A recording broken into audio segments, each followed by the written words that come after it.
Time to abandon ship. Oh no! Here we go!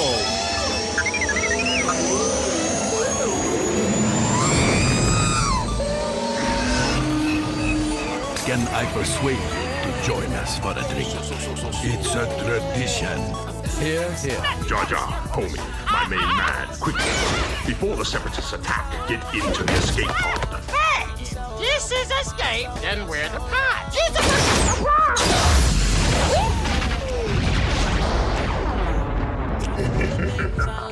Welcome back to Star Wars Escape Pod and our final episode of Rebels Talk, part 20. So this is the last one, everybody. And we know it's been such a long journey here. I mean, for those of you who have tuned into every single episode of Rebels Talk, I mean, we just want to thank you for your time and maybe perhaps the great reviews. If you've managed to leave a 5-star on Spotify or Apple Podcast or Podchaser or whatever, we appreciate the support. And, we're super excited to be here talking about the final 3 episodes of Star Wars Rebels, which is A Fool's Hope, which is episode 14 of season 4, season 4, episode 15 and 16, Family Reunion and Farewell. We got our co-host Blake in the podcast, in the Escape Pod, here with us. And we're going to be diving headfirst into these episodes, which have a lot to do with Ahsoka. This is all in favor of our journey to Ahsoka. So without further ado, let's get into it.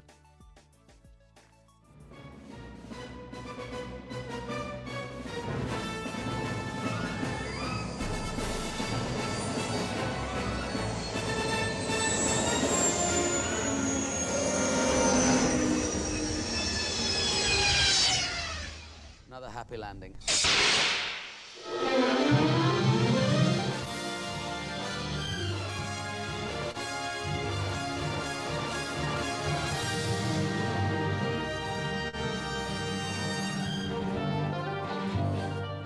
Chut, Blake.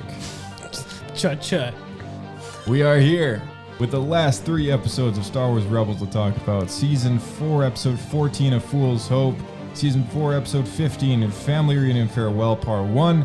And season 4, episode 16, Family Reunion and Farewell, part 2. So that is a mouthful. On Disney Plus, it's just 1 episode. Yeah. Well, these 3 culminate the final story arc in season 4, and perfect timing with sort of the most recently released Ahsoka episode that just came out, right? Yeah, I find it funny that we set the personal goal to get this whole series out before Ahsoka came out, and we failed. Yeah, but it was a close fail. It was a close call. Yeah, and so a bit of overlap. But from our experience, and now we could pass this on to you, the listener, there's so much overlap between the 2 shows that they're actually kind of running a parallel for what's happening in Ahsoka and what's being revealed, tying into Rebels as we've gone through these last few episodes. That's a good way to put it. Yeah, a lot in these last 3 episodes here of Rebels have a lot to do with the Ahsoka show and specifically the episode that we just saw on this week, episode 6. Part 6, yeah. Mm-hmm. Far away. These act as a singular story, and sort of similarly to what we've done before, I'll read the stats or the who wrote it, the release date, all that, and read the summaries back to back, and I'll do my best to differentiate them. We're going to listen to the Rebels Recon for these 3 episodes, which is the most lengthy of the series. We're just going to sit back, relax, and enjoy Dave Filoni for 18 minutes. 18 and then we're going to talk about... Oh my gosh. Then we're going to talk about our notes on this one. But this is the last one. I mean, we're going all out with this. So. We're coasting it in. That's right. So okay, maybe you can count us down and we'll do the hyperspace. We'll do the hyperspace. Ready? All right. 3, 2, 1, punch it.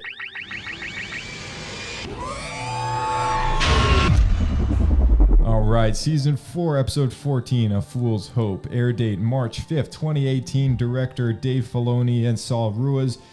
Writers included Henry Gilroy and Stephen Melching. This is the summary. Wait. His name's Melching? Melching. Melching. Melching. Melching. I'm wondering if Melch the Ugnaught is named after him. Ooh. Wait, was his name Melch? I think it's Melch, like Hondo's Ugnaught friend. Was it really? I think it's Melch. Is that now? We gotta look it up. I don't know. Yeah, look up Hondo's Ugnaught. Okay, you do the read and I'll look it up. I'll bring it up when we get to the episode. All right, sounds good. Hera, Rex, and Callus recruit Hondo, Gregor, Wolf, and Ketsu for a plan to liberate Lothal, which they agree to out of respect for Ezra. Back on Lothal, Ezra receives a vision that Thrawn is returning from Coruscant, meaning that they must enact their plan to seize the capital right away. At the it is Melch. Oh, look at that. Well done. At the capital, Price is secretly contacted by Ryder, who offers to betray the rebels to her in return for his own safety.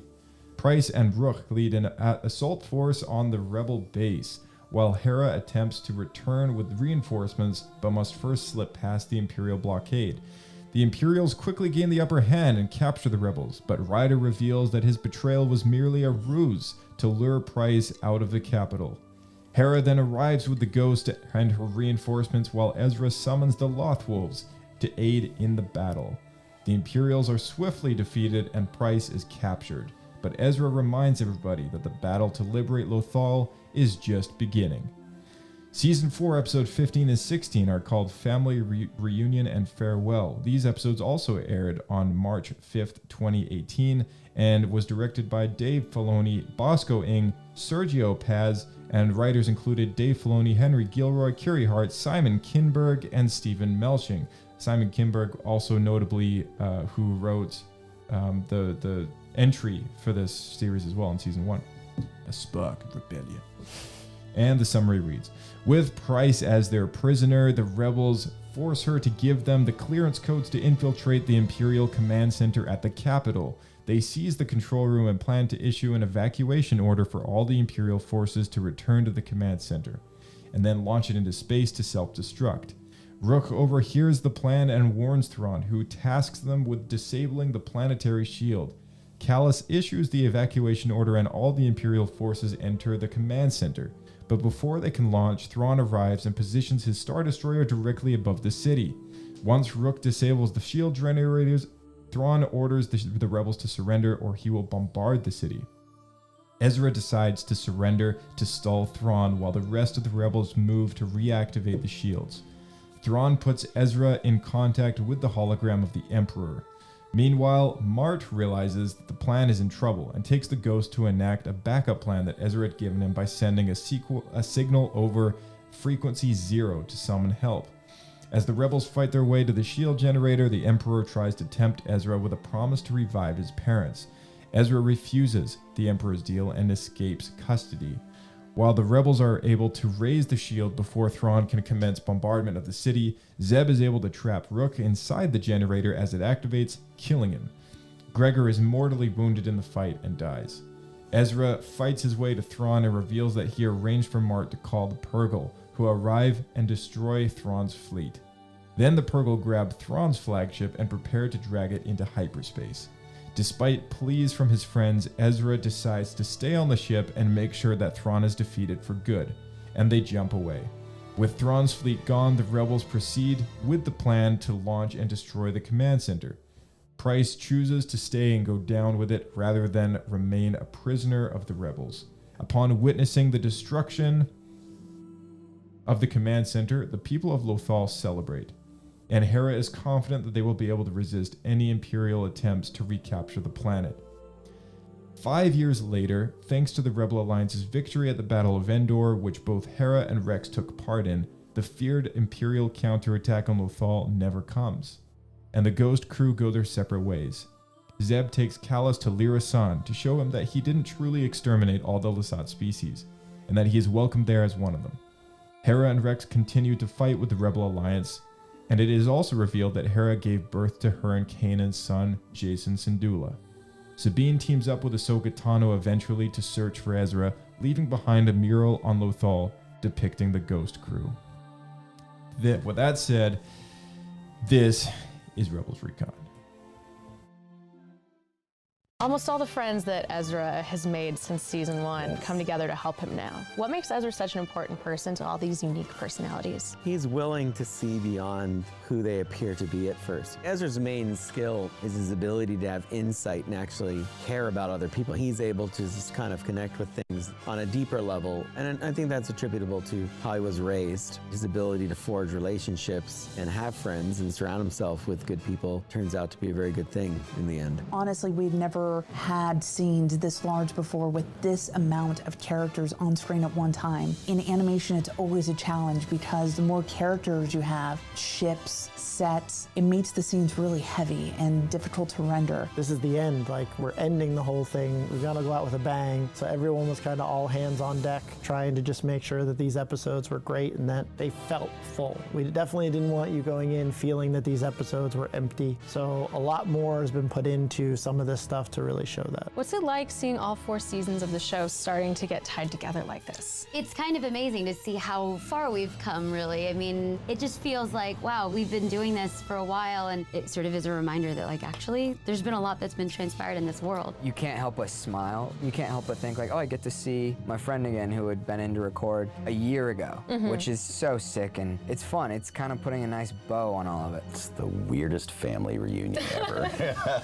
We are such a weird, big, dysfunctional family. It's amazing. There's a lot of nostalgia that comes up with that. It just brings up all the emotions at once, which I think was the intention. With the amount of time I have, you can only have so many characters and service each one of them well. And just with the Ghost crew, you want to make sure that you're wrapping up each of their individual arcs and who they are, and it's a tough thing. But I think it worked out for the most part, and I think some people will be surprised by the role certain people play, and there were a lot of debates along the way for what was the best thing for every character to do. Ezra tells Sabine, I know I can always count on you, and really trust her perhaps more than anybody else. How has their relationship evolved since season 1? I think the really incredible thing about watching the two of them grow up together as young people lost in a really big galaxy is understanding that one of the strengths of their relationship is actually how they've grown and they've been able to see each other through. And I think very much both taking their lessons from Kanan and Hera, I think, has shaped them into the people that they are. You may not be able to control the world around you, but you can control how you treat other people and how you work with them. And I think their bond is so strong that there's nobody else that he could rely on quite like her. It's been a varied thing, and I think everybody's knee-jerk reaction is to ship the two. You know, to think that because the two are similar in age, that there's some type of gravity between them romantically. And I think it's very strong at this point to show boys and girls being friends and supportive of one another. Everybody has their different relationships, and it's just not something that had to be romantically dimensional. In order to tempt Ezra, Palpatine appears the kindly former senator that we know from the prequel trilogy. Were there any differences in lighting him? Yeah, it's the same trick from Clone Wars. It's the eye spec. You light Palpatine regally, and then you go ahead and you light Sidious, usually from below to catch the jawline, and then from above to put the shadow over the eyes. Here, we just really wanted him to come across as that very genial, like your grandfather almost. So we really had to make sure we played it so like his eyebrows were up a little bit and trying to keep him sort of more upright. So whenever he's the Emperor, we kind of hunch him a little bit. So it's sort of subtle changes just to make sure the audience really knows what they're looking at and which one. He tries to play on your perceptions all the time. When he's in the void world and he's listening to Ezra, he hears Ezra's wish that his life could be different and that he'd like to see his mom and dad. So he knows the alternate reality that Ezra wishes for. Because when you're tasked with a great burden and something you have to do, it's normal for you to wish that these things weren't happening to you. And it's normal for you to wish that your life was simpler and that these challenges fell elsewhere. And so the whole thing at the end is if the Emperor can offer him that wish, that maybe this kid will take it and thus take himself out of the equation. Ezra has always had a special connection to the animals that culminates with his plan involving the Purgils. How does this connection make Ezra unique to other Jedi that we've met in the saga? I think one of the great things in the length of the show, we've had the time to really develop how he is in tune with the world around him and what comes most natural to him. And I think different Jedi may have different skill sets. There might be different things that they are more adept at. But one of the things about Ezra that I think is so remarkable is his sense of empathy and how in tune he is with the wildlife of his planet, right? Not just his planet, but the galaxy as a whole. What I love about the Purgle, if you go all the way back to season 2 and some of that feeling of like, oh, filler,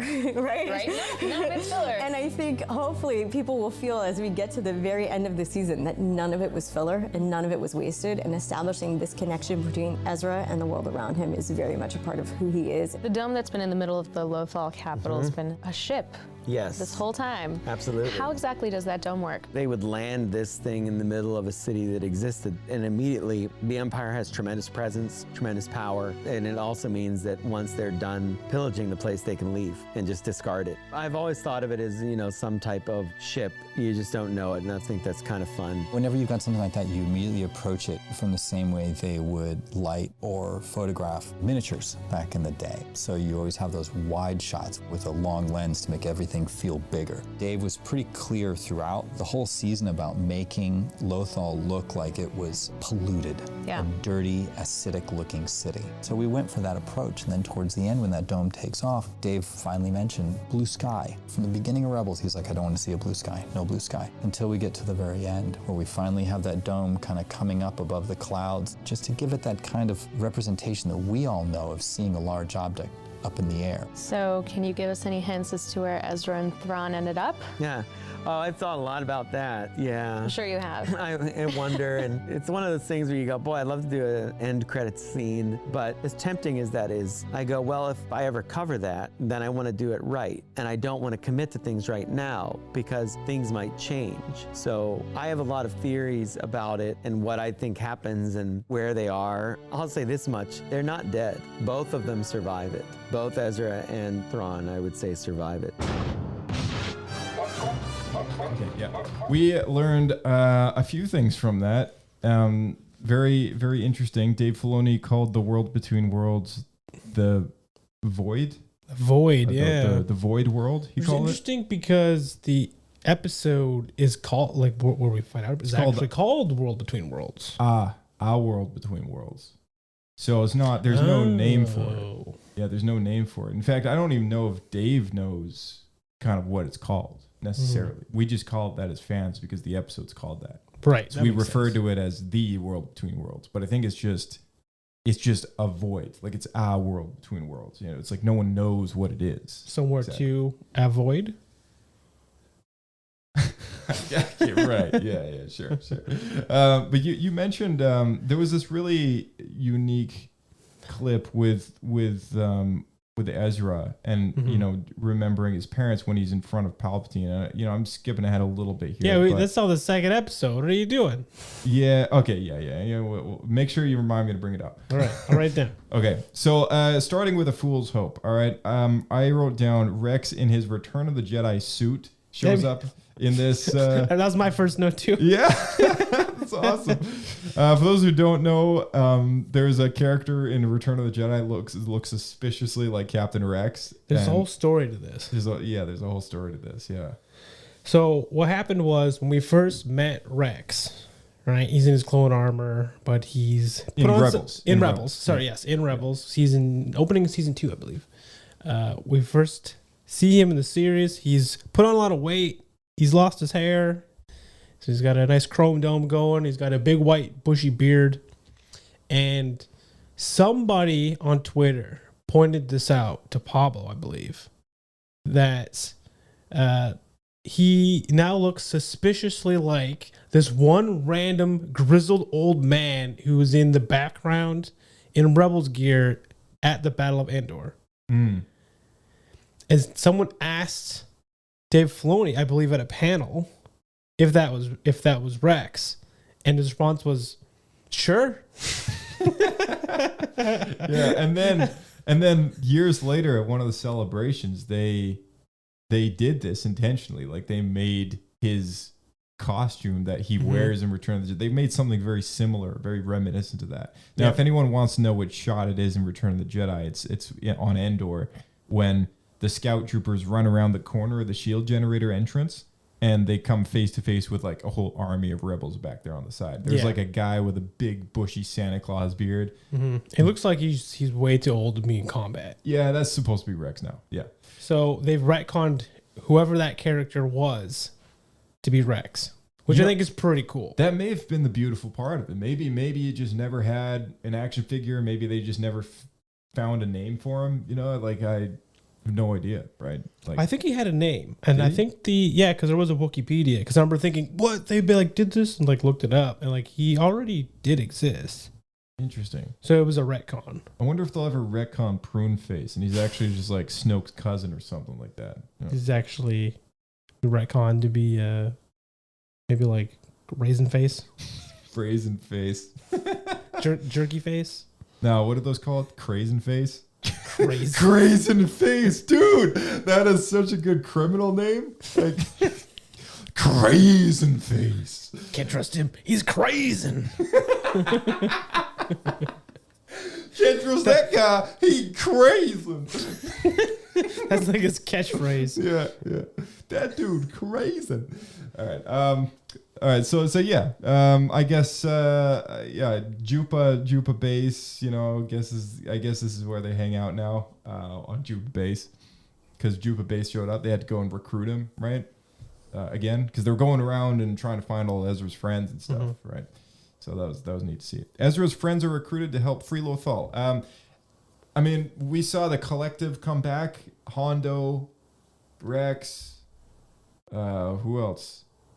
Mart, whatever the heck that kid was again. The Davronian guy. Yeah, the Davronian guy. Vizago, yeah, that's right. And what's her name? The Sabine's pal. Melch. Yeah, Melch. Named after the writer, we found out. Yeah, there you go. At least I'm speculating that. Yeah, seems a little too coincidental. Steven, how do you feel about that? You got an Ugnaught named after you. If I ever meet him, I'm just gonna call him Melch. Just Melch. Ketsu, Wolf, Gregor. That's right, Ketsu's here. Ketsu and Anyo or whatever. Yeah, they all showed up. So it's cool. And the wolf attack on the Imperials in this episode was very cool. We had them this really cool wolf! shot. What? Not you. Yeah.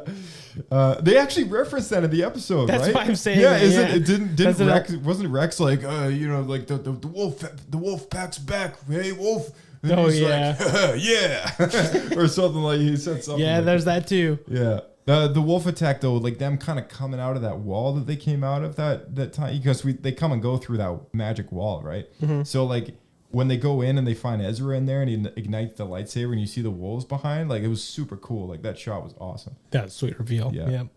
Most of this episode was just a big battle though, so it's not really a whole lot to talk about. Yeah, I felt that way too. Yeah, thinking of how the governor, the whole thing, the whole plot of luring the Imperials in with Price, it was really well thought of. I liked that a lot. I actually didn't think, like, I kind of saw it coming a little bit, but they did it in a way that if you've never seen the show before, it might actually seem like this was a thing. They did a really good job of making you feel like he had betrayed them. In fact, even though I'd seen the show before, like emotionally, I was like, because it was acted and animated so well. Mm-hmm. I thought it could be legit. I kept thinking like, but he becomes the governor in Ahsoka, so he can't betray them. Right. But it felt very genuine. It did, yeah. It did feel very genuine. And my last note is just the end. And I don't know why I wrote that down as part of my notes. I think the ending maybe that it sets it up perfectly for the next 2 episodes. I mean, obviously, like they've kidnapped Price. Thrawn is on his way back from Coruscant at this point, which, by the way, is probably one of the few times that we ever hear that planet referenced in the entire series. So it was a good episode. I gotta say, like, this one does flow into the next one. It's kind of it's a 3-parter.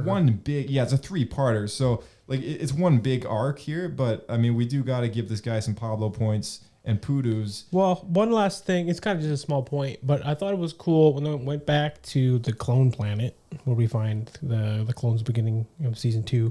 Yeah, and because Jupa base. Yeah, at Jupa base, they had in that episode where they had the ATT fight against the AT-ATs. Yeah. And so the ATT was blown up. And so they made a new base on the AT-AT. Yeah, that's right. So now you're seeing the an AT-AT with like a big platform and a big base on it again. I thought that was really cool. That was cool. It was really cleverly thought of, right? Mm-hmm. Yeah. I thought so. Yeah. Pablo Poodoos, for those who don't know, this is our rating system. It is a score out of 7. 3 Pablo Poodoos is the worst of the worst. Moving up from there, you got 2 Pablo Pudus, 1 Pablo Pudu, and a Bendu. Bendu is 50%. That's in the middle. And then we got Pablo points. 1 Pablo point, 2 Pablo points, and 3 Pablo points being the best of the best of the best. So, my question to you, sir, is what would you give this episode? This one, admittedly, for me, was a little lackluster. I think because it just felt like it was missing so much story, which I get because there's so much going on in the next episodes we're about to talk to here. And that episode is fantastic. So, especially in contrast, this one feels like a bit of a slog. Yeah. But it's all action. So, yeah. I would say like 1 Pablo point. 1 Pablo point. All right. Yeah. Cool. Yeah, I would give it 1.5. Maybe like 1.25, something around there. I thought it was good. Like it was better than good because it was like a lot of good action. Like it's better than most action in Rebels that we've seen in the series. Yeah.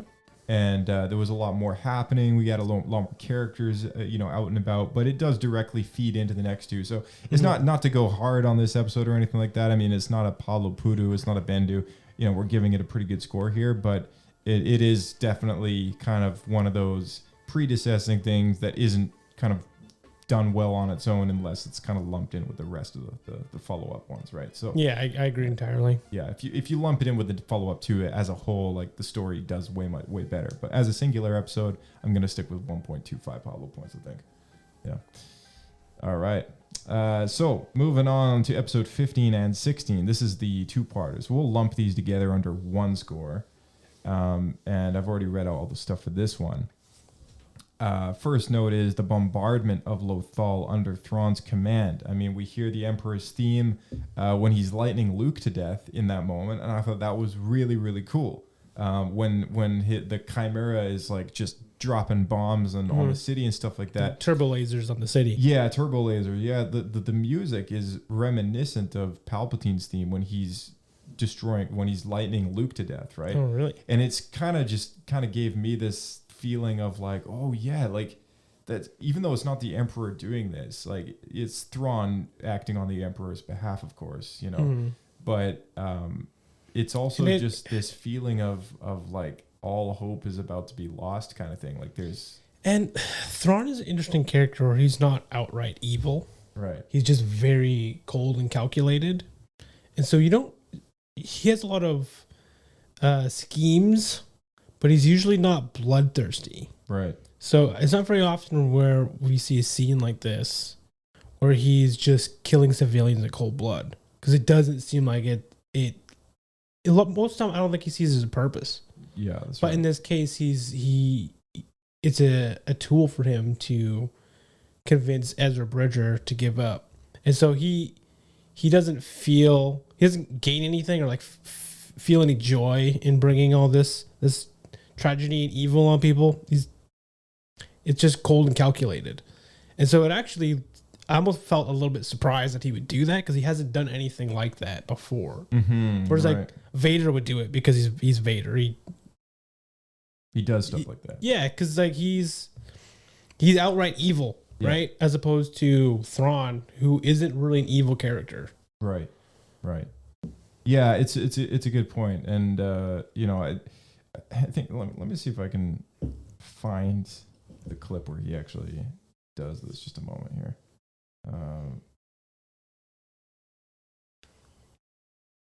Yeah, you gotta listen to this.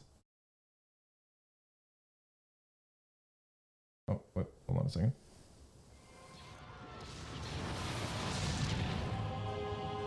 Listen to that. Is this straight out of Return of the Jedi or what?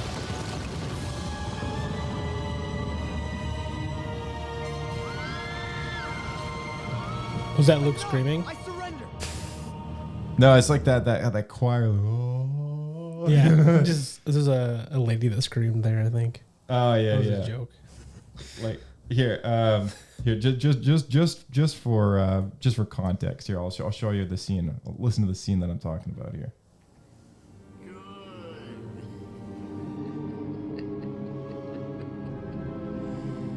Your hate has made you powerful. Now, fulfill fulfill your destiny and take your father's place at my side. Let's give that just a bit. There, here.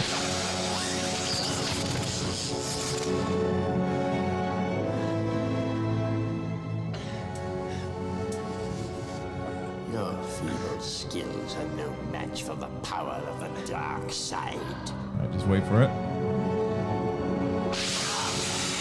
You have paid the price for your lack of vision.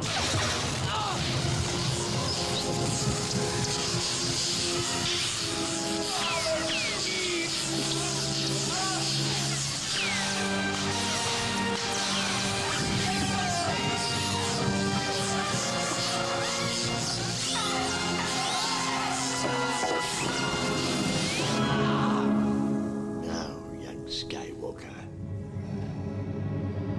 you will die.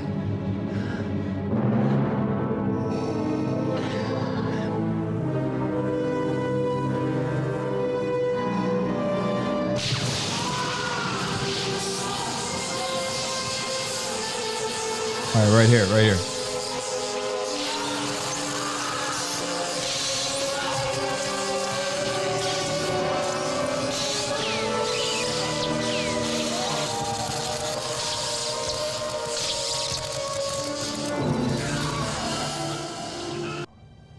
Open fire. All right, here's Rebels.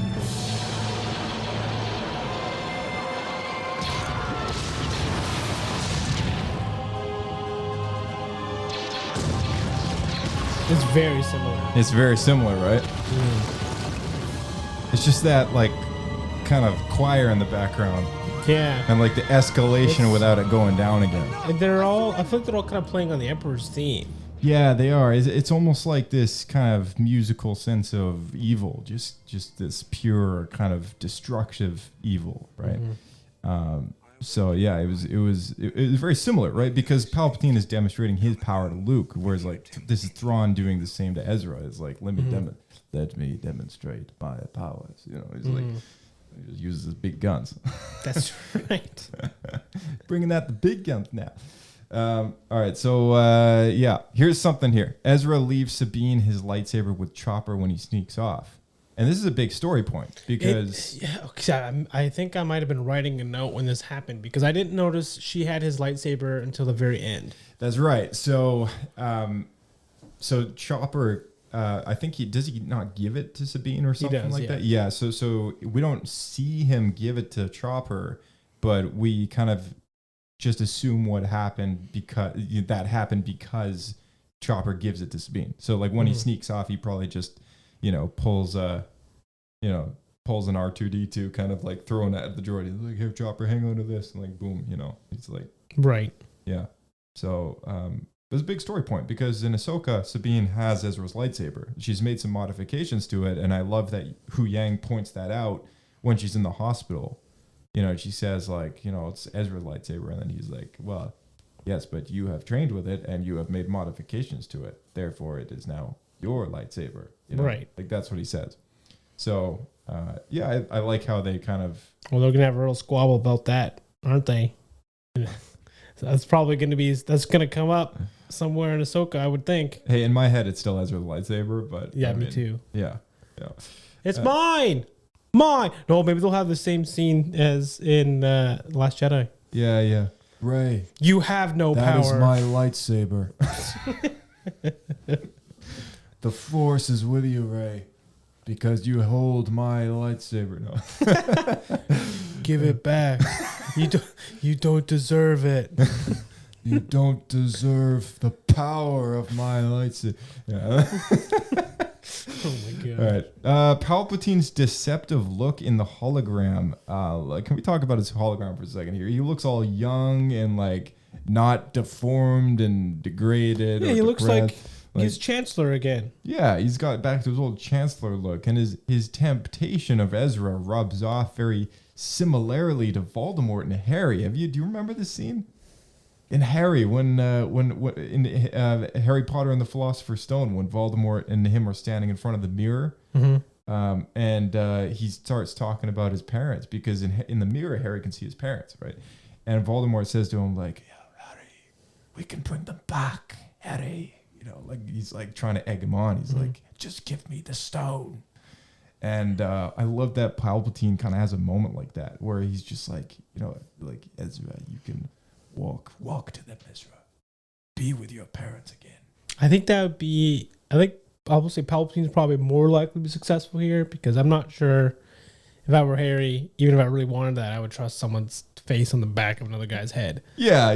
Well, I mean, he like obviously followed him what looks like a monster, right? Like it's kind of interesting that they changed it up a little bit and they made it even more deceiving with this kind looking man, right? The man that twisted Anakin for 15 whatever years it was until he got to his head too, right? So I really liked that moment. It was cool. It definitely took me by surprise that Palpatine, I guess, had the forethought to try to disguise himself. Yeah. I thought it was interesting that they had almost pre-planned this because he says to Ezra that a part of the temple on Lothal, like the Jedi temple, right, was moved into Thrawn's Star Destroyer, the Chimera, for this moment. Like he kind of foresaw this happening, like that this moment, this encounter with Ezra would be a likelihood. So he has this like trap set up, and I don't really know, like, how do you have any theories on like how this works? Like, because I had a lot of questions about this too. I personally don't think that this was actually going to work. I think it was all a trap to like kill Ezra. I think he was trying to lure Ezra into this kind of mirage, which was supposed to look a certain way, but it was actually not there. It's at the same time, he tells Ezra all he has to do is hit the panel on the wall, activate the door or whatever. Yeah, here, let's take a quick lesson here. Be open forever. Go now, before it's too late. No, this is a lie. They died. I felt it. Ezra, where is that boy? You know it is possible to change fate. There are infinite paths and infinite possibilities, but you must open the door. Son? Are you coming?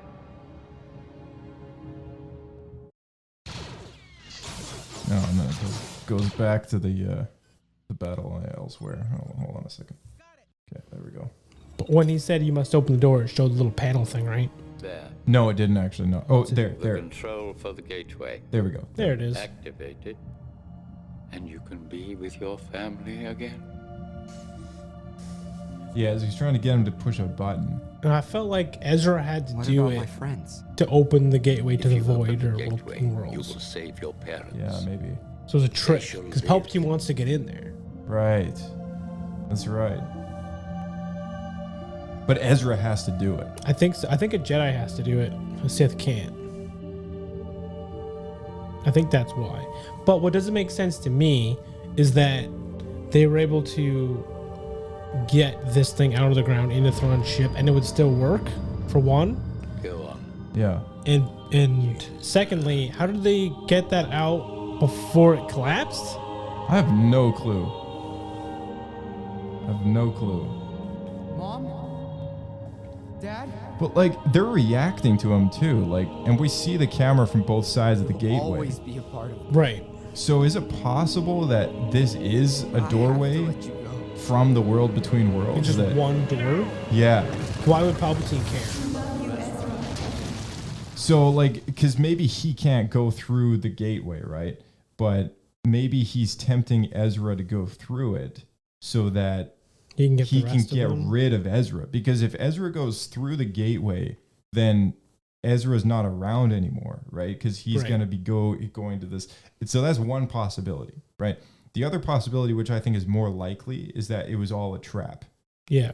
But it's a trap that was kind of... It's pretty elaborate to kill one Jedi. Yeah, it is. I think there's some sort of Sith sorcery going on here for this to be a possibility. I think it might be similar to Yoda's dreams, like when he's fighting Palpatine in that dream of his, when he starts to go on that that journey, like to learn the immortality force process. Like I think there's like right something, when he's over that cauldron or whatever. Yeah, With Dooku. yeah, exactly. Like there's something weird going on where he actually fights Sidious, right, in his dream, but he doesn't see his face, and so he can't find out. He doesn't find out the identity of the Sith Lord, but that's where he's also trying to do that. So I think like maybe there's something going on here with Palpatine, this cave. Maybe he's able to use the powers of the cave of the, in his own twisted way, and perhaps the panel is actually just a way to blow it up. Like maybe it's just a trap. So like Ezra pushes that button, he's gonna die. But but Ezra says, he's like, this is a lie. He says that. So like he's telling us as an audience that is a lie. It's not real. It's not. That's why it's not happening. I can't explain the mechanics of it because it doesn't make a lot of sense. But I really feel like the story point here, what they were trying to do, was a lie. It was a trick, but it was to get Ezra to open a gate to the world between worlds for Palpatine. Yeah, there's that possibility as well, for sure. But he's a hologram, so he's not able to go through anyways, right? No, once the doors open, yeah, then he can go there and do it himself, because they were trying to open it for him in the World Between Worlds episode. Right. That's what Sabine and the Sith acolyte guy were trying to do. Right. Yeah, it just reminded me of this scene here. We'll do extraordinary things. Just give me the stone. Give me the door. You liar! And he says the same thing. He's like, this is a lie. And Harry's like, you liar, right? I'm just impressed that they hired Daniel Radcliffe to play Ezra. I love it. Dude, I'm down. If it was Daniel Radcliffe as Ezra, no, I'm just kidding. No, but no, it's Worlds like colliding. I just thought it was so crazy on point with like the Harry Potter. It was just such a Harry Potter moment. It's like, we can bring your parents back, right? Like, but funny your mind went there, because I was thinking about Luke when he goes into the cave. Well, with Star Wars, though, like, I mean, Palpatine being a weird kind of exception for having cloned bodies that his spirit transfers into, which I've never really liked anyways. But, like, in Star Wars, it should not be, like, it is not possible to bring people back from the dead, necessarily, right? And anytime it does happen, it is like a Sith Lord bringing themselves back. Anytime it has happened in the canon so far. Right, except for Ahsoka. We had in the Darth Vader comics, there was like some Darth Momin, I think his name was. He was like some mask that's like his spirit kind of lived in this mask, and then Sidious, right. of course. No, was that the guy who was in the we didn't Lando book? That's Sith Lord talking about? Yeah. So there's that, but he wasn't really fully back. He was like kind of like this possessing weird, whoever wore the mask. Yeah, it was something weird like that. And then he was trying to come back though, so I think like eventually he would have came back. He was, and then Sidious, of course, same thing. He was able to come back too, having cloned his body and whatever else. I don't know how that works, but no one else has come back. But this is something that he's tempted Anakin with. He's like, we can save your wife from certain death. He is convincing him that this is going to happen, even though if he doesn't turn to the dark side, it wouldn't happen. But he doesn't know that, right? So he like convinces himself that like this I can't stop this from happening, and he can't get out of that mindset because this is exactly what happened with his mother. So he inevitably turns to the dark side because he thinks that he's telling the truth. But Ezra has a different perspective because he's not been, brought up under the influence of this man. So he calls him out on it. He calls him out and he's like, no, this is a lie. And then he goes on to blow up the whole thing and gets out of the trap. Yeah. But the trap is he would have probably died in that moment if he pushed the button. Here's one thing that annoyed me in that scene after she blew it up. So when Ezra is heading towards the door, he has handcuffs on. Or binders. I think Palpatine uses the Force to like remove them. So Palpatine uses the Force to open the handcuffs so that he's free. Yeah. He did that from across the galaxy. Yeah. Which is crazy. It is crazy. With that amount of power. Yeah, but we've seen it happen with Vader Force choking that dude. That's true. But the point I'm getting at is then after Ezra blows up the thing, he just runs past Palpatine's hologram and he doesn't do anything. Why doesn't he use the Force to force choke him or push him over the cliff? Because I think there's like a they have like a no railing broom situation like that all over the Empire. I have no. He does nothing. He just lets him run past, and then his guards show up with have really weird magic staves. Yeah, actually. Well, and that's my next thing here. The Royal Guard ninjas are super cool because we've seen Royal Guards before, but we've never seen them like this. Like they're wearing, like they don't have the robes on. They're without the robes. They got their undergarments, but they have these big shoulder pads, and they've got these like mini electrical kind of staff looking things. So, yeah, and they have like anti-gravity tech. They like bind people. Yeah, it's like the staff has like a almost like this like a gravity kind of well inside of it or something. It's cool. Like I was like, oh, this is neat. Like it's the first time we've ever seen them, and we never see them again. Yeah, we never see them again. But it is neat though. There's like this whole like Rey moment, you know, like with Snoke, you know, when he's holding her with the Force and she's kind of like this moment's very similar, like when they're holding Ezra up in the air with these things, you know, and he's like, and those are the Snoke's Royal Guard. Yeah, it's when he's like, you know, he says like, it is your destiny or whatever, you know. Right. He's like in the throne room, siphoning her or whatever. Yeah, exactly. So I thought that was like a very similar scene, but this was done in 2018. So, it was animated way before. So I think it was when did The Last Jedi come out? 17? 2017. Yeah. So it would have already been out. Yeah, but they would have maybe they would have probably done this. Last Jedi's out, but what you're referring to is Rise of Skywalker. No, I was referring to Last Jedi. Palpatine. So that's with Snoke. Snoke is with Snoke when he's like in his both chair. do that, I think. Rey is like on board the ship and stuff. Yeah. So okay. they both have this very similar scene, right? But I think it was maybe it wasn't there originally, and then they kind of added it in because it is the last episode. Maybe they had some time to change things up, but they probably walked by and saw that and it was like, oh, that's a cool shot. Like let's put that in our show. Yeah, it's possible. Yeah.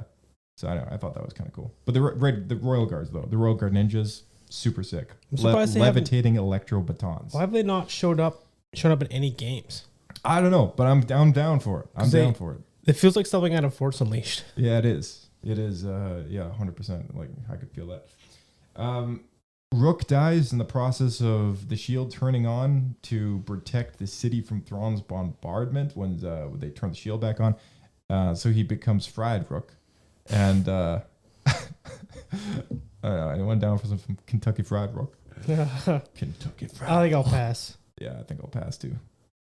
Wouldn't want some of that. You missed two very important things at the beginning of this episode, by the way. Oh, yeah? What's that? Well, the first thing they do an Ugnaught launcher. Oh, man, not that. Where Melch is running it and Zeb like launches him onto the window. Yeah.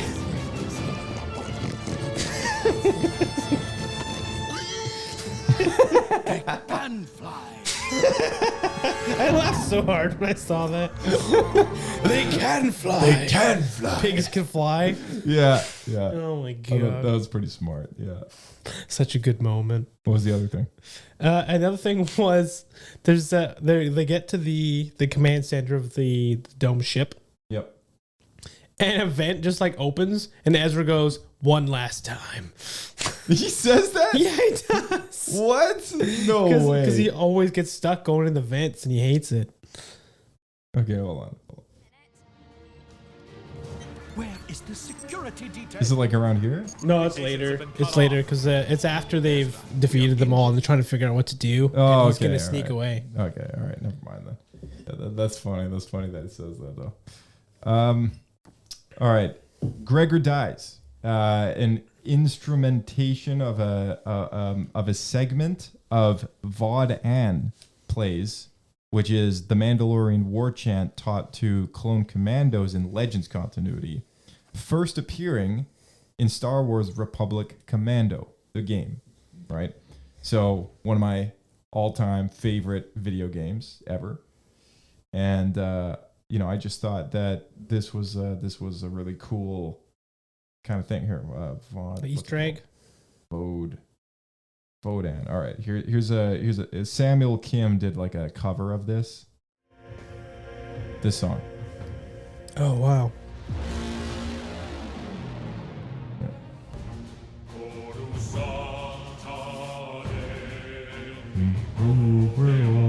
Right, I remember this. Right.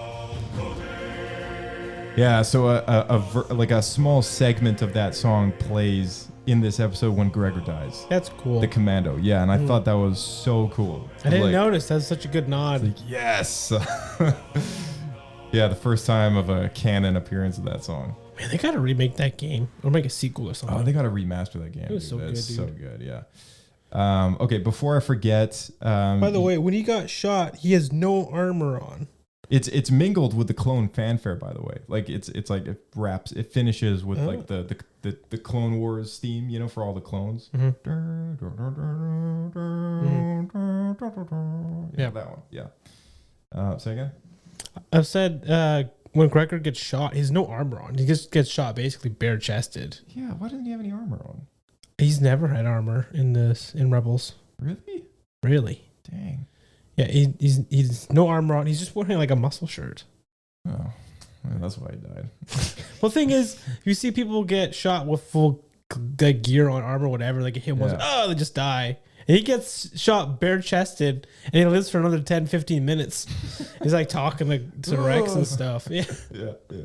Okay, before I forget, we missed something really important when he's talking to Palpatine, right?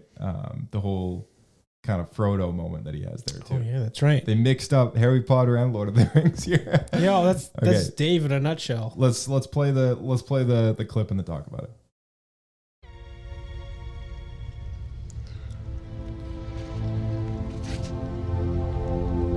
I wish the ring had never come to me. I wish none of this had happened. So do all who live to see such times, but that is not for them to decide. All we have to decide is what to do with the time that is given to us. There are other forces at work in this world, Frodo, besides the will of evil. Bilbo was meant to find the ring, in which case you also were meant to have it. And that is an encouraging thought.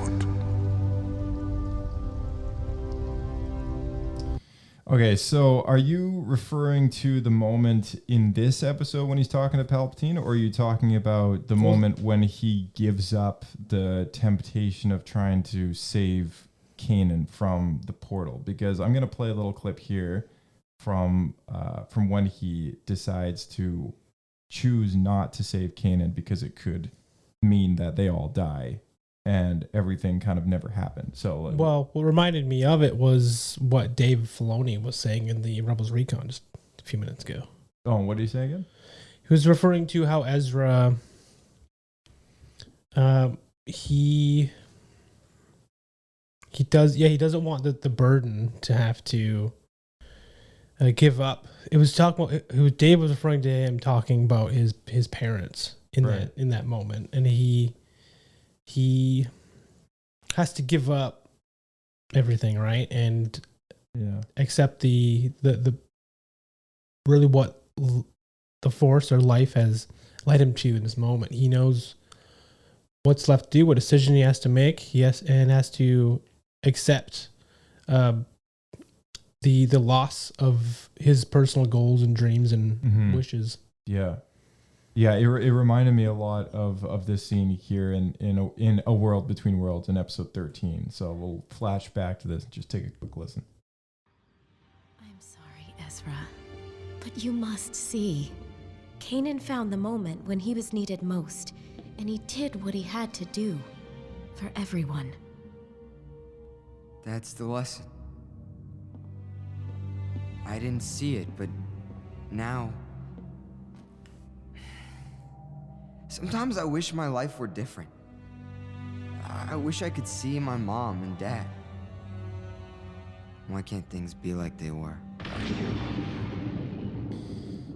Yeah, so lots of parallels there. Lots, yeah, absolutely. Because the moment that you hear that crackling in the background, that's Palpatine trying to break in.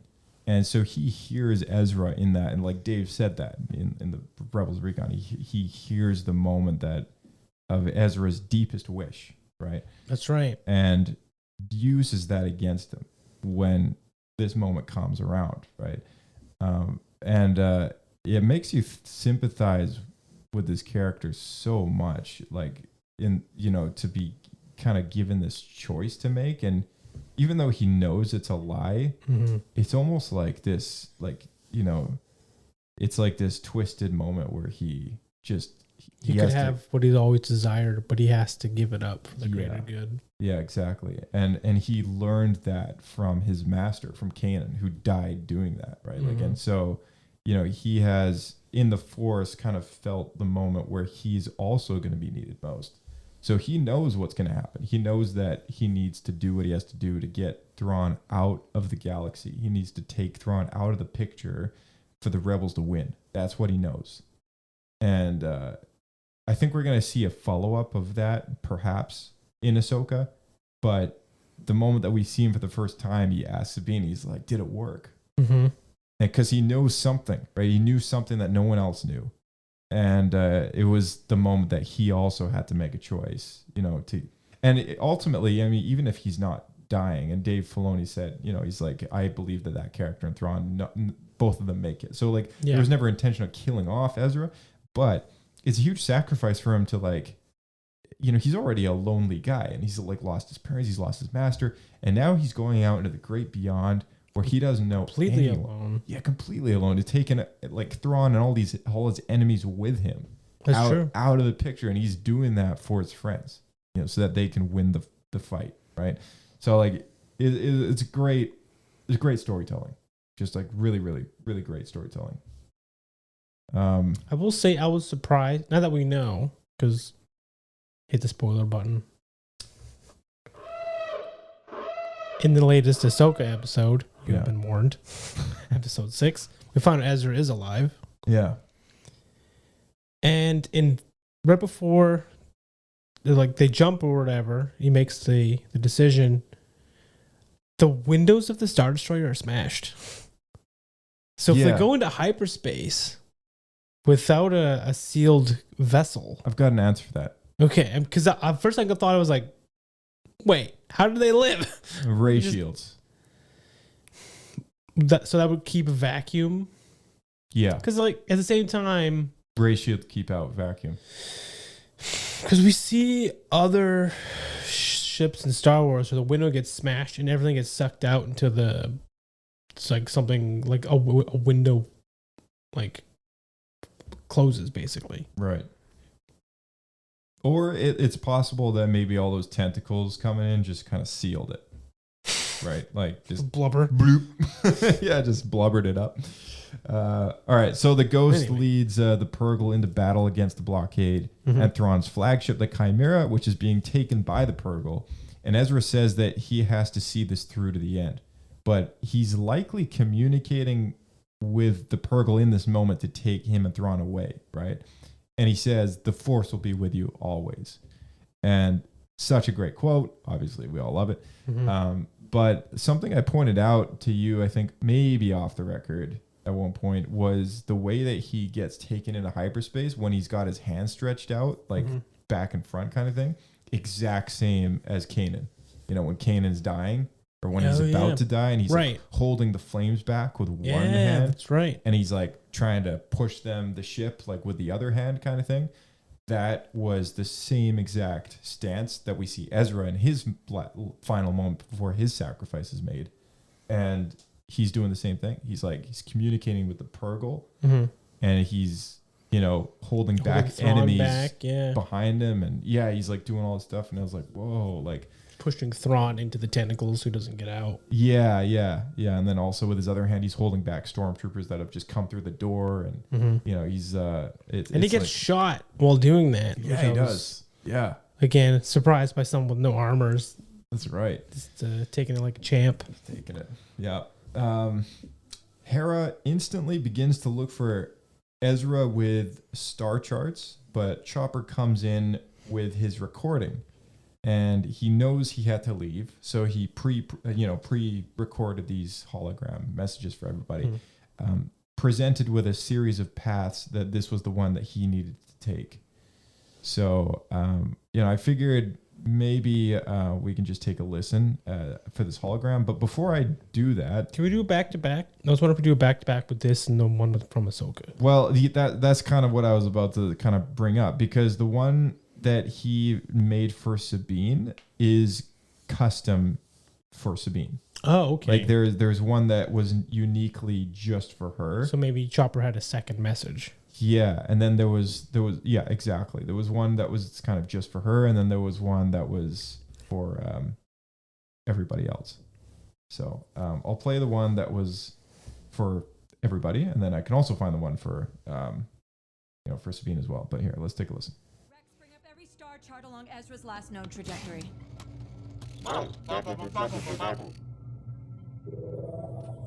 If you're watching this recording, then I owe you an explanation. There were several paths in front of me, and while this wasn't the one I wanted to take, it's what I had to do. That's something Kanan taught me. I'm going to miss you all. Zeb, you can have the top bunk back, for now. Hera, I left a Melu run in your cabin. I hope it's still your favorite. Sabine, don't forget. Right. After all that, just a melon? I'm a fruit. What? I couldn't have wished for a better family. I can't wait to come home. All right, so that's that one. And then this is the one from the Ahsoka show for Sabine. If you're watching this recording, then I owe you an explanation. No, actually, wait. No, that's the wrong one. Here it is. Sometimes you have to make the decision no one else can. So that's what I did to defeat Thrawn. We've been through a lot. Grew up together in this rebellion. It's different. We're not really family, but you're like a sister to me. I know your fight isn't over, and now I will be there to help you. And I'm counting on you to see this through. May the Force be with you. Yeah, so it's different than the one in Rebels. It feels a lot more Sabine specific. Yeah, for sure. it is. Yeah, so I think he recorded a few, knowing that he was going to do what he did. And I feel like re-listening to this one from Ahsoka feels a lot like Dave really putting the last nail in the coffin of the shippers trying to set up Sabine and Ezra to be together. You're like a sister to me. Yeah. No. Oh man. And the people of Lothal rejoice. This moment really brushed off with intentions of kind of return of the Jedi, like it kind of felt familiar, with that whole like celebration with the Ewoks, and like you go through the different planets and they're all like, Yep, nub. Yeah. What's really funny, and I feel like they must have added this just because someone in the creative team, when they're making the episode, like, wouldn't it be funny if we just showed the people of the city looking up as these whales are just smashing into Star Destroyers? Because they'd have no idea what's happening. Right. Because there's one shot that just shows these people in the streets and they're all just looking up, just dumbfounded what's happening. What the heck is going on? Could you imagine? You're just some guy who like washes dishes at a local bar. And you look up and there's these giant whales smashing into Star Destroyers above you. That'd be crazy, man. Like, can you imagine just being like a bartender, just being like, oh, what? You're like a chimney sweep, like looking up at this. Oh man. Okay, well, we got to give this guy some Pablo points of poodoos. And since it's the last one... You're missing one very important thing we should talk about. What was that? Well, we didn't talk about the whole flash forward at all yet. Yeah, yeah, okay. My last big note is from that. Yeah, and then I also missed one Palpatine thing. Okay, Palpatine first. Yeah. Okay. So when we're back on Thrawn's ship, as we were talking earlier, Ezra has just destroyed the temple thing. Yeah. He's running out, and Palpatine's disguise is failing. And he's flashing back and forth between at the Emperor. The disguise is and morphing. Yeah, and basically like Chancellor Palpatine. Yeah. But it's really interesting how they kind of reused that with Vader Anakin in the previous episode of Ahsoka, episode 5. Yeah. Yeah, they did. So Yeah. I know that was just Dave Filoni, kind of like this is like one of his storytelling things, but I thought that was a really cool parallel, seeing that the this like flashing between good and evil of someone. Yeah, for sure. Well, and in Palpatine's instance, just evil and deception. Yeah, it's true. Yeah, but no, the persona of him being a good guy. Yeah, for sure. Yeah. The last scene, of course, is very important to the lead into Ahsoka. So, how about we just take a listen one last time? Let's do it.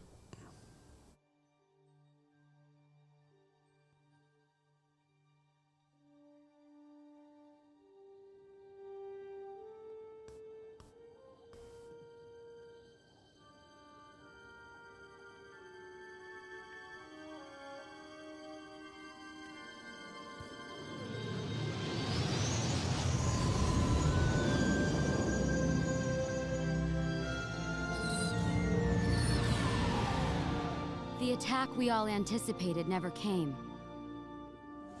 The once invincible empire had begun to fracture. The small rebellion had become bold.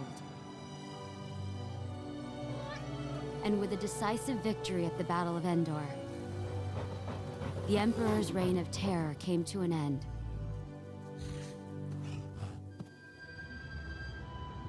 After the war, Zeb took Callus along the secret hyperspace path to the planet Lyrasan. It was then that Callus realized he hadn't destroyed the Lasat people, and that they were thriving on this new world. A world where he was welcome as one of them. Hera fought in the Battle of Endor, as did Commander Rex. By that time, there had been a new member added to the crew of the Ghost. Spectre 7, Jason Syndulla. Born to fly, just like his mother. And well, we all know what his father was like.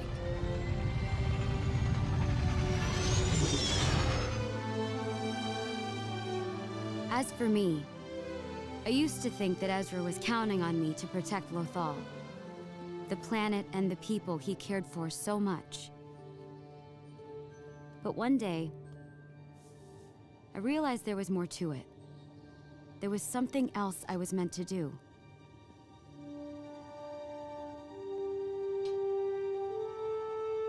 Ezra's out there somewhere, and it's time to bring him home.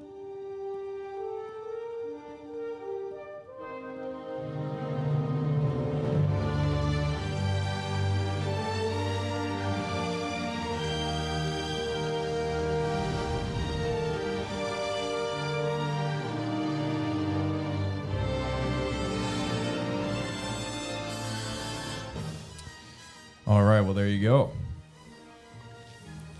I feel like that was a huge drop. That maybe makes me wonder just how much of the Ahsoka series was pre-planned from the ending of Rebels. Like how much Dave had. Well, Dave has thought about it a long time. Yeah. Long time, right? I also want to, spoiler alert, for Ahsoka. We've talked about it a few times, and I've brought it up before in the past. Whether or not that was a repeat scene or a different moment in time when Ahsoka shows up with the white cloak. Mm-hmm. And I think you and Dan are correct. I think this is just a retcon. A retcon of the same moment. The same moment, but retconned. Yeah. So that's She doesn't unfortunate. have her staff. No, I don't know where the staff is. Like, where's the staff? But whatever. That's probably the weirdest part, to be honest, to me, because it was weird that she had the staff to begin with. Yeah, because it was very Gandalf-y. Yeah, and that's the thing, right? Because it was already, she had come back from the grave because of the War Between Worlds. So technically, she was already Gandalf the White at that point, if Yeah. they wanted it to be that same transition. Right. but then they just totally ditched it. And then we saw in episode 5 of Ahsoka where she goes to Warp Between Worlds and comes back again. She just changes between gray and white clothing. Yeah. Very interesting. Yeah, it is interesting. I like the story in Ahsoka for showing us why she's got the white cloak after she comes out of the World Between Worlds. Is very kind of, she's been reborn, almost reborn as a Jedi, right? Well, it's also because she had kind of lost sight of who she was. Yeah, and why she went about stuff. Like, if I feel like, especially with her relationship with Sabine at that point, it felt like it was more of a duty, but she didn't really have the passion for it anymore. Like she didn't do it because she wanted to do it, or felt like she had almost like the joy or whatever pushed her forward to try to help people and save the galaxy. I think maybe she's been doing it for so long, it's got worn down to just, this is what I have to do because this is what I do. Right. Yeah. She lost her passion for it, I guess is what I'm trying to say. She lost her path as a Jedi because she walked away from that path, right? And then just kind of discovering herself again through this epiphany or this revelation, if you will, is kind of allowed her to come back. And it's the lesson from Anakin that allows her to do that. Similar to how Ezra does what he does because of the final lesson that Kanan taught him. That's right. So I like that, how there's like a parallel there. Yeah. Right. And this last final moment of her and Sabine kind of going off to find Ezra, like, I think it's maybe a good thing that they just kind of reworked it to better suit the story of the character as well as the surrounding events. And the time frame wise, it makes more sense to see why she becomes Ahsoka the White, rather than kind of her just showing up and being Ahsoka the White already, right? That makes sense. So, you know what else I wish they had retconned? What's that? Sabine's hairstyle. Sabine's hair, yeah. I think what we're seeing in the Ahsoka, as well as in the flash forward, is her worst style of hair. I think it's too short. Yeah, it's. I get what they're trying to do. She's like a warrior or whatever, but she's had so many different hairstyles. Basically, every season she has something different. Yeah. And this one to me seems, for someone who's so artistic and like stylized, it's a little rough. It's just bland. Yeah. It's just cropped. Yeah. I could go. I think more of like a Bo-Katan kind of cut would have maybe suited her. Yeah, the bob would have worked a bit better. Maybe. Did she have a bob before? I think she had a half bob. One side was shaved. I do like the Rebels one better though in this version. Yeah. And if you put the sequences side by side, like there are similarities, but they're not identical, right? Aside from Ahsoka the White, the whole kind of helmet going on thing, she doesn't do that in the show either. So there's could be it. Maybe they didn't want her hair sticking out the bottom of the helmet. Yeah, I think that's why all the Mandalorians cut their hair, like except for that one kid in Mandalorian. Oh yeah, that's right. And his hair sticks out the bottom. Don't remind me. We're all talking about that. Right. We gotta. Okay, this is really important. We gotta talk about Jason Zandula. Oh, jeez. Because the model they made is just awful. I think, yeah. We haven't talked about it until now. Well, actually, we talked about it in the Ahsoka after show, but yeah, and it was just so that our Rebels audience knows that model sucks. Like, man, I feel like it was maybe an afterthought to just throw it in. Maybe there's just like rushed because of one scene. That's what I think. Like, I think that they were literally like, okay, we need like a kid that looks like Hera and Kanan. Let's give him green elf ears and then green hair. And things like you would, if you're gonna make someone who's half human, half Twi'lek, and you're not rushed to make a model for that. Let's say you're in like a modeling department for the animation studio. Yeah, that's a tall order to make something that's that stylized in a very short period of time, and that's gonna set a precedent for all Star Wars going forward for anyone who's half Twi'lek, half human. I know, and they dropped the ball, in my opinion. I think so. It just felt lazy. That's something that needs to be retconned 100%. We've seen retcons before, though. It's nothing out of the ordinary, I guess, for the recent canon. It's had a few retcons so far.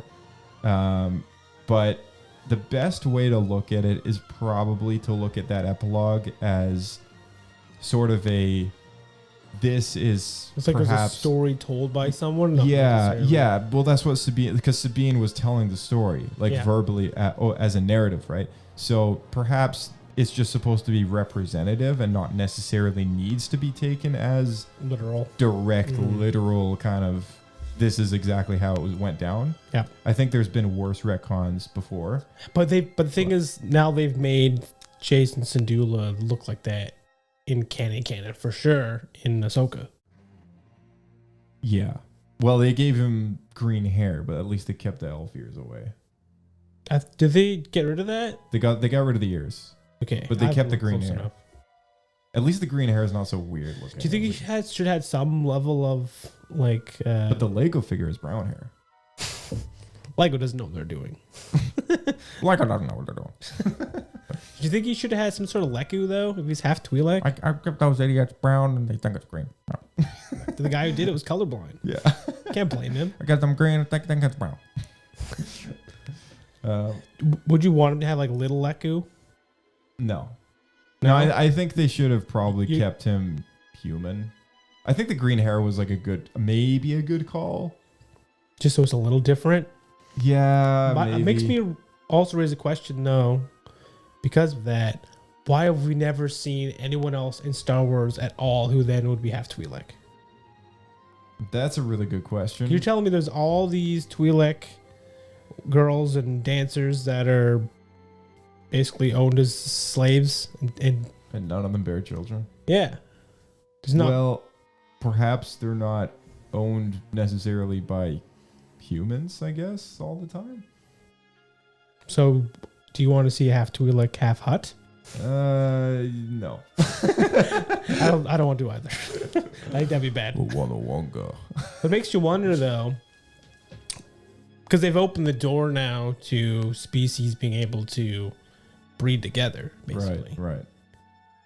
Yeah, no, I think it's no. Could be a lot of half humans out there being. I mean, I guess Twi'leks and humans are similar enough to, but to create. But yeah, I don't know, man.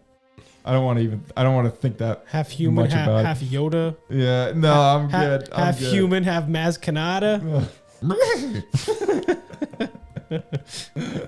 Yeah, Where does it end? Yeah, exactly.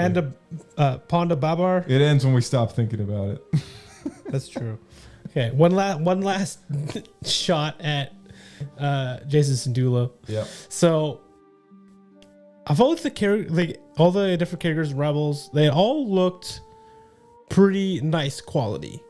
But Jason Syndulla, I just got this weird kind of what's it called now? When you have like it just looks so unhuman. Shivers. There's a name for it. It's Uncanny Valley. Oh, I forget. I don't know. And you know what it reminded me of? It reminded me of freaking Woody from the first Toy Story. Where you look at massive forehead and like yeah. and it just has these like soulless eyes.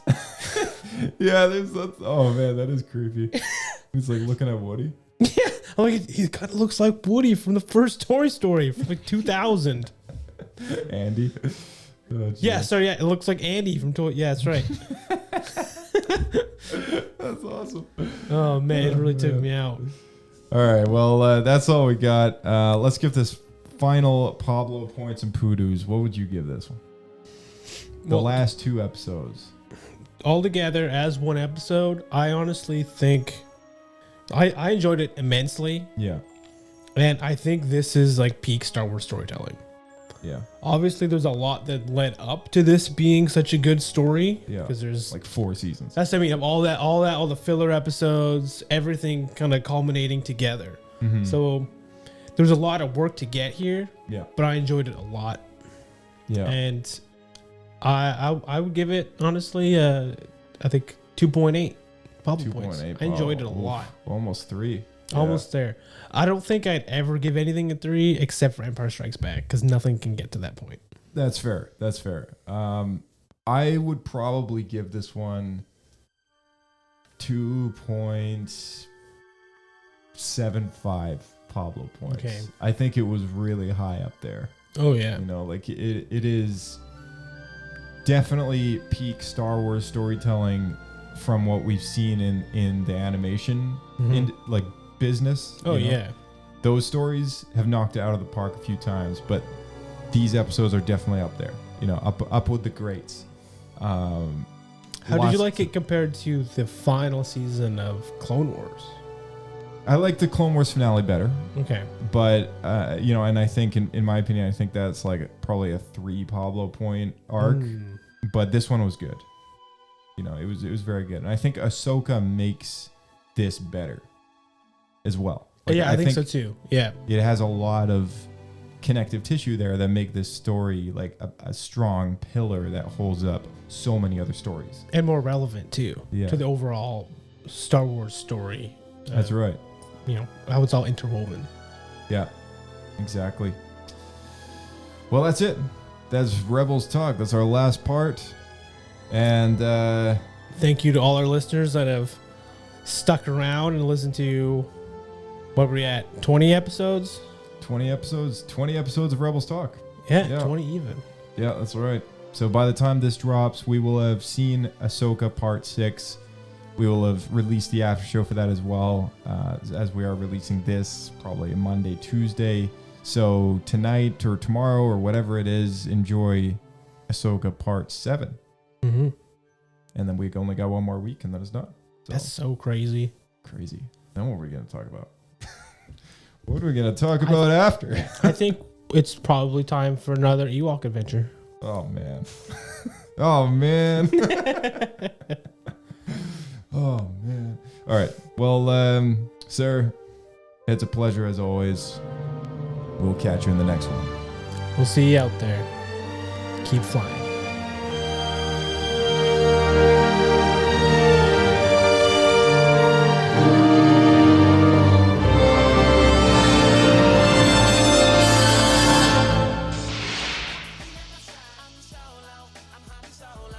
Thank you so much to all our listeners for tuning into the podcast and our final episode of Rebels Talk.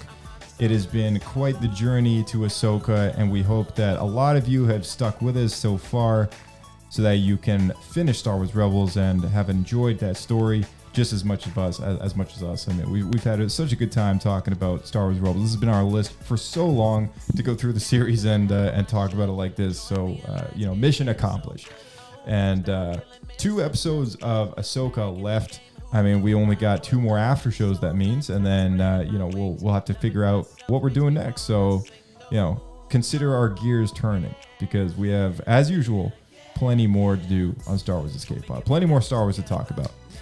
If you want to reach us here at the show to send in your feedback or a voicemail or a voice memo, you can reach us at our email, swescapepodcast@gmail.com. We would actually love to hear from you guys before the end of Ahsoka, just to like get some opinions in. You know, how did you like Star Wars Rebels, the finale? You know, we love hearing from our listeners.